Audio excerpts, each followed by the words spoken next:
Welcome back. One of the things that ChatGPT will do for you is to create new context for content that you already have or for ideas that you already have.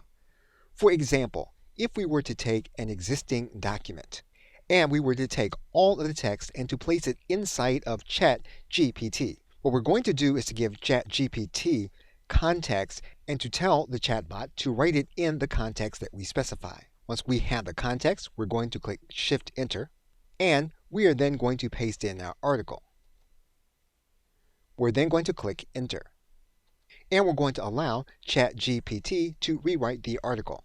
Now, it's a good idea to take your content that you have created and to move it through other applications. One paid application we can run our content through is Copyscape. Now, Copyscape does have a charge associated with it. However, the charge is minimal, and you can do what's called a premium search so that Copyscape can check your content against other content on the internet. We're now going to click Premium Search, and our content has now passed the Copyscape test. We can also run the same content through another system. We can place the same content inside of the Grammarly plagiarism checker, and we can then scan our new content for plagiarism.